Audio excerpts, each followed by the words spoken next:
Halo, Sobat Profesor. Pertandingan PSM Makassar versus Madura United baru saja selesai dan pertandingan ini berhasil dimenangkan oleh skuad Coach Bernardo Tapares dengan skor 2-0.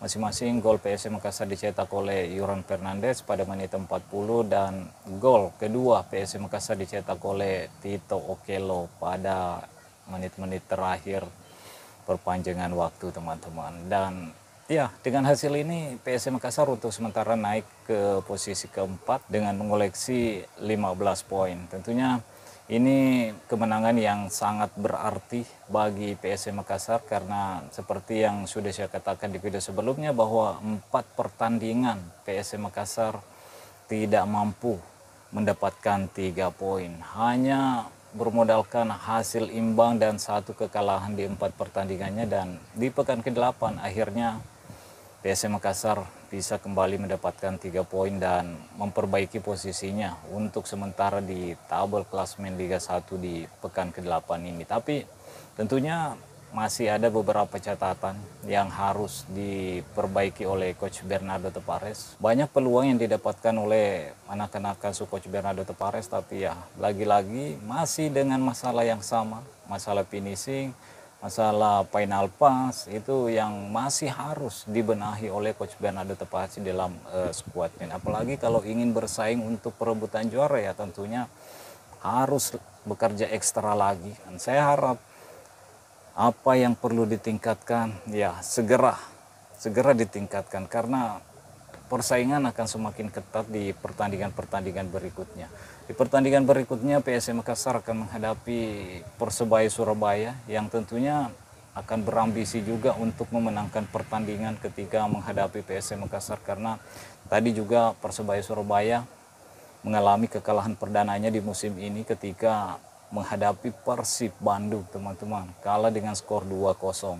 Gol dari Persib Bandung dicetak oleh Edo Febriansa dan gol kedua Persib Bandung dicetak oleh Ciro Alves, teman-teman. Dan dengan hasil ini Persib Bandung untuk sementara naik ke posisi kedua dan Persebaya Surabaya tentunya masih berada di puncak klasemen sementara, tapi tentunya kalau Borneo FC dan Bali United memenangkan pertandingannya di pekan ke-8 mungkin posisi Persebaya akan tergeser di puncak klasemen sementara. Jadi menurut saya persaingan di papan atas klasemen di musim ini tentunya akan sangat menarik karena tim-tim yang ada di atas ini ya bisa saling mengalahkan, teman-teman. Bisa saling mengalahkan. Yang saat ini Persebaya Surabaya menempati pemuncak klasemen, tadi kalah melawan Persib Bandung, di mana Borneo FC juga kemarin yang memuncaki klasemen sementara mendapatkan hasil imbang di pekan ketujuhnya sehingga digeser oleh Persebaya Surabaya. Begitupun PSM Makassar yang di 3 awal pertandingan di Liga musim ini sempat memimpin pertandingan, tapi di pekan keempat ya mendapatkan hasil imbang, di pekan kelima mendapatkan kekalahan, di pekan ke-6, pekan ke-7, pekan ke-8 baru bisa kembali mendapatkan kemenangan. Makanya ini akan sangat menarik sepanjang musim ini persaingan di papan atas klasmen. Tapi untuk perebutan juara ya kita akan melihat nanti siapa yang akan masuk 4 besar sampai di akhir musim. Karena ya peraturannya mungkin masih kayak musim lalu, teman-teman. Ada Champion Series, ada Champion Regular. Jadi kita akan melihat sampai akhir musim siapa yang akan berada di 4 besar dan akan menjuarai Liga 1 musim 2024-2025. Tentunya ini masih panjang, masih banyak pertandingan yang akan dipertandingkan di Liga 1. Jadi ya tim-tim yang memang menargetkan untuk juara tentunya harus berbenah dari sekarang. Termasuk PSM Makassar yang saya lihat tadi ya pemain-pemainnya sangat kesulitan untuk meladeni permainan dari Madura United pada menit-menit 65 ke atas. Artinya fisik pemain PSM Makassar sangat-sangat ngedrop pada menit 65 dan tentunya itu tidak bagus apalagi kalau melawan tim-tim yang memang bermain tempo tinggi sejak awal.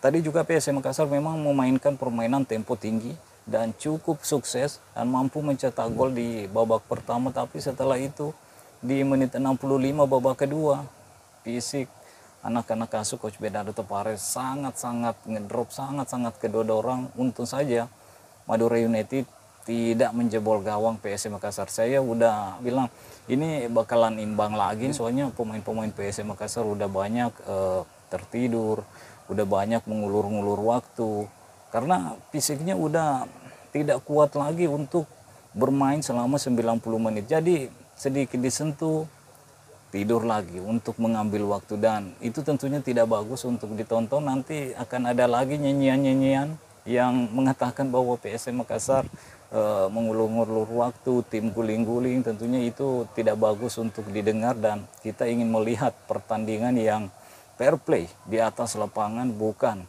mengulur-ngulur waktu, bukan sengaja tidur-tiduran di atas lapangan untuk menghabiskan waktu, sehingga pemain-pemain lain ya terganggu konsentrasinya karena banyak waktu terbuang sia-sia di atas lapangan karena kondisi fisik PSM Makassar yang tidak mumpuni bermain selama 90 menit. Tapi saya yakin PSM Makassar akan bekerja ekstra untuk mengatasi apa kekurangannya saat ini, karena kita udah melihat di 4 pertandingan sebelumnya yang dimana PSM Makassar cukup kesulitan untuk memenangkan pertandingan. Akhirnya di pekan ke-8 PSM Makassar mampu mengalahkan Madura United, meskipun masih ada beberapa catatan termasuk masalah fisik tadi yang banyak tidur-tiduran di atas lapangan. Saya harap PSM Makassar di pertandingan berikutnya melawan Persebaya bisa lebih meningkat lagi, bisa lebih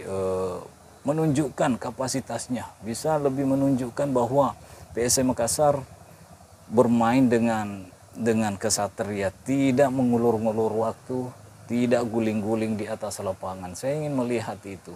Yang namanya ayam jantan dari timur harus diperlihatkan di atas lapangan dengan pertandingan yang fair play dan profesional, teman-teman. Itu yang saya harapkan untuk pertandingan berikutnya melawan Persebaya Surabaya. Oke, jadi gimana menurut kalian tentang pertandingan tadi PSM Makassar melawan Madura United? Apakah kalian puas dengan pertandingan atau permainan yang ditampilkan oleh PSM Makassar? Ya, kalau saya agak sedikit deg-degan, dan saya ingin melihat PSM Makassar yang berjuang sampai titik akhir atau peluit akhir dibunyikan. Itu yang ingin saya lihat, bukan banyak guling-guling di atas lapangan, teman-teman. Oke, mungkin sampai di sini dulu. Stay healthy, no baper-baper. Bye-bye.